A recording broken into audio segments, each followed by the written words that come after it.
Jeff Fortune joining us now with a look at our first live local forecast, and I can second what she was saying. I mean, there weren't a lot of cars out there, as Tony's been mentioning.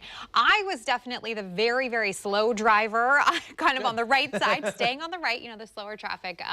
But of course, it's still dark out there, so we don't have any sun warming things up for us, Jeff, right? You're a better person than I am. My husband drove me in. Oh! But you know what? I tried. Here's the thing. I'm in the higher elevations, and we had about 6 inches at my house. So it was a little bit more treacherous coming down the hill, so by all means, I would let my husband drive me any day. Different animal. I'm not a good snow driver.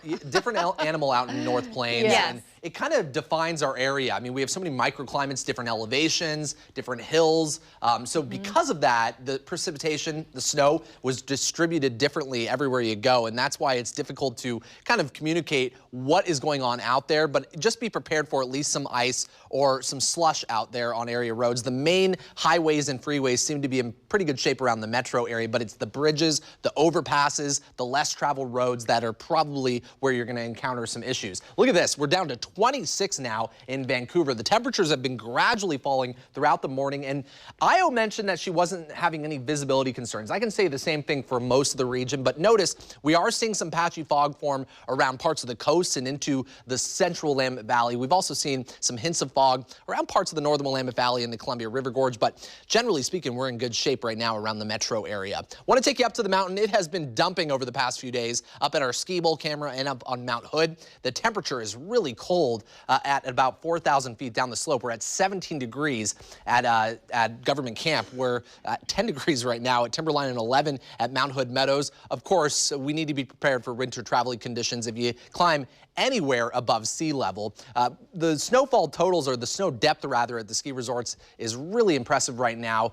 We have about 100 inches of snow at the base of Timberline, so the snow right now up at Mount Hood is at about 144% of the normal value for this time of year. And that's where most of the snow is falling this morning as an area of low pressure rotates over the region. We do have scattered snow showers in parts of the northern and central Willamette Valley, a bit more in the central Willamette Valley, and we're also tracking some steady snow that's developing along Interstate 84 around the Pendleton area. So here's that area of low pressure that's ushering in that Arctic air mass. As that system continues to work its way to the south, drier air will work its way in. Unfortunately, it's colder air. So between now and sunrise, temperatures are going to continue to cool down, and that's going to lead to more ice on area roads. Temperatures are anywhere from freezing along the central Oregon coast to the mid to upper 20s along the northern Oregon coast.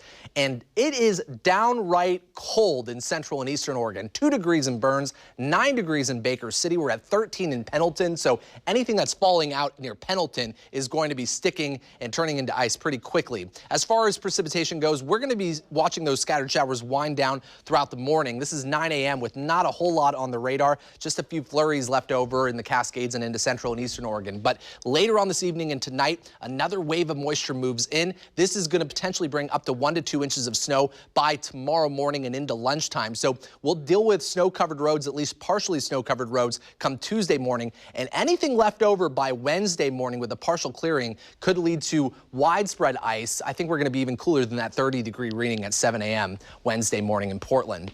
As I mentioned, we'll see about 1 to 2 inches of snow for the most part across our western valleys and along the coast. A bit more in the coast range, and we could see anywhere from 3 to 6 inches of new snow by tomorrow at lunchtime in the Cascades.